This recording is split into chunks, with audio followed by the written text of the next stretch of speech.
occasionally people will ask me, Father, do you think the end of the world is coming? And when will it be? You know, we get into these conversations, but it's interesting because at the church year, so next week is the last day of the church year, which is, they call Christ the King, and then Advent starts. So it really, the year goes from the first week of Advent to the Sunday before is the church year. And these readings right before that always talk about end times, the end of the world, and also to help us to think about our own immortality, that we're not going to live forever. And we often think, when will that happen? I was reading an interesting article, and they were talking about 51 years to the day in 1968, there was a football game going on between the New York Jets and the Oakland Raiders. The Jets were ahead by 10 minutes, 3 minutes to go. And because it was a really long, drawn-out game, it became a decision for NBC to either keep the game, or there was a program, Heidi, that was supposed to go on right after the game. So they chose to cut the game and turn on Heidi. Well, you know, you're messing around with pro football sports, and there was a man last night who actually was there at the game, was watching that game. He said, you know, Father, I won't watch Heidi because of it. But in any event, the Jets blew their 10-point lead, and so people the next day had to find out who won the game. But you know, NBC was just flooded. How could you do this? But we have a natural instinct, don't we? To know. And yet, we won't know, ever know. And you know, in the meantime, Jesus wants us to live in a certain way, is what he's saying.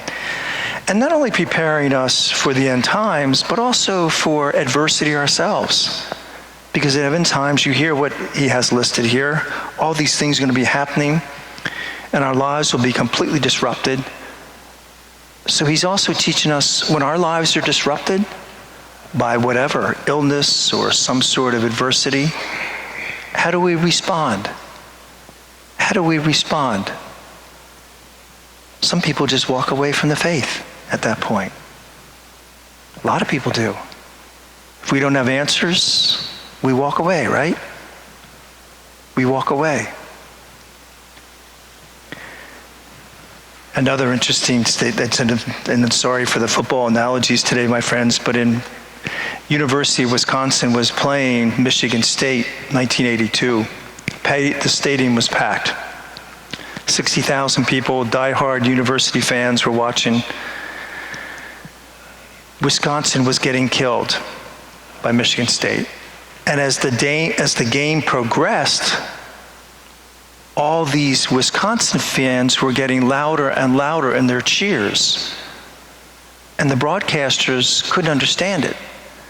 They're like, here they're getting beat. Why would they, what's all this cheering going on? Does anyone know what was going on? Somebody at the last Mass knew, was there again watching the game. 70 miles away, the Milwaukee Brewers were in the World Series, and people were listening to it on their phone. But a priest was there during that game, and he wrote an article about it. And he said, you know, here are all these fans watching something,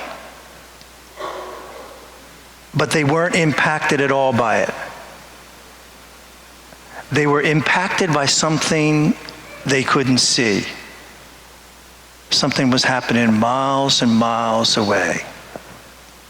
He said it was the most amazing thing to watch. Something that they could not see was impacting their life in a very real way. Here at the game, they had no impact on them at all. But they were listening to this game that was affecting them. And he said, you know, our prayer and this church can do the same thing.